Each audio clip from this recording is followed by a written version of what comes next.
राम राम भाई, सारन है। आप सभी का स्वागत है AIR1 के अंदर, ऑल इन राउंड 1 के अंदर। तो हमने पिछली क्लास में SP प्लेन की हाइब्रिडाइजेशन शेप और स्ट्रक्चर विद लोन पे कर लिए थे।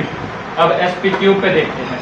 फर्स्ट एग्जांपल है CH4। तो इसके अंदर अगर हमें X निकालना है तो हाफ और इसके वैलेंस इलेक्ट्रॉन 4 प्लस में मोनोवैलेंट प्लस 4 8 8 का 4। हाइब्रिडाइजेशन 4 की क्या होती है? SP3 टेबल के अंदर हमें क्या देखना है कि 4 की क्या, उसके सामने क्या है? Hybridisation SP3। उसकी जो शेप होगी वो टेट्राहेड्रल होगी और स्ट्रक्चर जो है वो कुछ ऐसा दिखेगा। ठीक है, ये स्ट्रक्चर है और इसके अंदर जो एंगल है वो है 109.5। ठीक है, आप दूसरा देखते हैं example NH3। X equal to half of इसके वैलेंस इलेक्ट्रॉन 5 प्लस में 3 मोनोवैलेंट है और इसका 8 का 4।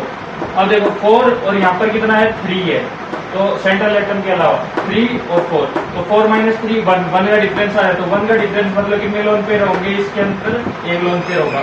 तो हाइब्रिडाइजेशन SP3। अब शेप से पहले स्ट्रक्चर देखते हैं। देखो भाई, यही का यही स्ट्रक्चर यहाँ पर उठ किया गया। अब यहाँ पर क्या देखना है? 1 लोन पेयर आएगा। तो 1 लोन पेयर कहीं पर भी लगा, तो यहाँ पर लगा दिया भाई, हमने लगा दिया। अब जो बचेंगे वो क्या बन जाएंगे? बोन बन जाएंगे। अब देखो ये क्या है? माउंटेन पिरामिड टाइप का है, तो ये क्या हो जाएगा? पिरामिडल इसकी शेप होगी, ट्रायंगुलर पिरामिडल भी कहते हैं इसको। अब दूसरा एग्जांपल देखते हैं H2O। X equal to half of इसके वैलेंस इलेक्ट्रॉन में सेंट्रल एटम कौन सा है? पहले तो O, valence electron 6 plus monovalent है हैविंग, तो प्लस 2, 6 प्लस 2 8 8 का 4। अब देखो 4 माइनस 2 यहाँ पर ये है सेंट्रल एटम के अलावा, तो 4 माइनस 2 2, तो 2 यहाँ पर क्या आएंगे? लोन पेयर्स आएंगे।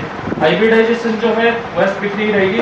स्ट्रक्चर देखते हैं, कहीं पर भी 2 लोन पेयर लगा दिए, फिर देखो V या फिर बैंड शेप बन रही है, तो ये क्या आ जाएगी? इसकी शेप V या फिर बैंड शेप E दिया गया। ठीक है, और इसके जो एंगल होगा वो 109.5 होगा। मेन जो था वो इसके अंदर एग्जाम्पल लेने का मोटिव ये था कि पहली बात तो यहाँ पर लोन पेयर्स जो है उनके साथ कैसे ट्रीट करना है, क्योंकि आपको देखो यहाँ पर 4 आ रहा है, यहाँ पर भी 4, यहाँ पर भी 4। Hybridisation SP3। तो अगर आपको ये एग्जांपल दे दिया तो आप उससे शेप पूछ ले तो आप ये नहीं बता सकते कि ये पिरामिडल है। अगर आपको ये एग्जांपल दे दिया तो ये नहीं बता सकते आप किसकी शेप टेट्राहेड्रल है। क्यों? क्योंकि यहाँ पर लोन पेयर्स नहीं है, यहाँ पर लोन पेयर्स है, तो शेप और स्ट्रक्चर में चेंजमेंट आएगा। ठीक है, ये थी मेन बात इसके अंदर एग्जांपल्स देने। और दूसरी मेन बात क्या है, अगर आपने नोटिस किया, इसके अंदर एंगल इतना था 109.5, इसके अंदर 107.8 है, इसके अंदर 104.5 है। तो जैसे जैसे लोन पेयर बढ़ रहे हैं एंगल जो है वो डिक्रीज हो रहे हैं। क्यों? मैक्सिमम डिस्टेंस ऑक्यूपाई कर रहा हो। क्यों कर रहा है? स्टेबिलिटी के लिए। तो यहाँ पर ज्यादा खुल के बैठे थे वो, पर जैसे लोन पेयर आए तो वो थोड़े से बिछ गए, कंजस्टेड हो गए।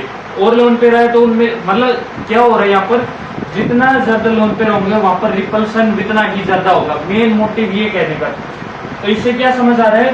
देखो मैं लिख भी देता हूँ, लोन पेयर जो है वो डायरेक्टली प्रोपोर्शनल रहेंगे रिपल्सन के, और रिपल्सन जो है वो जितना ज्यादा होगा उसका मतलब उसके अंदर एनर्जी जितनी ही ज्यादा होगी। ठीक है, ये था। और अगर एनर्जी सबसे ज्यादा है, सॉरी अगर आपको दिख नहीं रहा हो तो, पर वैसे मैं बता देता हूँ, लोन पेयर डायरेक्टली प्रोपोर्शनल रहेगा रिपल्सन के, और रिपल्सन जितना ज्यादा होगा उसका मतलब इतनी ज्यादा उसके अंदर एनर्जी होगी। और यहाँ पर रिपल्सन के कारण, लोन पेयर के कारण एंगल जो है उसके अंदर डिक्रीजमेंट आ रहा है। ठीक है, ये भी था इसके अंदर एक मेन पॉइंट जो कि पिछले में मैंने नहीं बताया था। सेम हर एक स्ट्रक्चर में होगा लॉजिक एक ये, लोन पेयर है तो उसके अंदर रिपल्सन होगा तो एनर्जी है, और रिपल्सन हो रहा है इसलिए वो, अब रिपल्सन ज्यादा है तो उसका मतलब उसके एंगल वो मतलब और ज्यादा उसको दूर भगाने की कोशिश कर रहा है कि लोन पेयर जो है उनके अंदर एनर्जी ज्यादा है, इसलिए तो वो दूर भगा पा रहे हैं। एक लॉजिक अगर ये लगाओ तो ठीक है। तो ये हो गया। अब SP3D देख लेंगे अगले लेक्चर में। Thank you.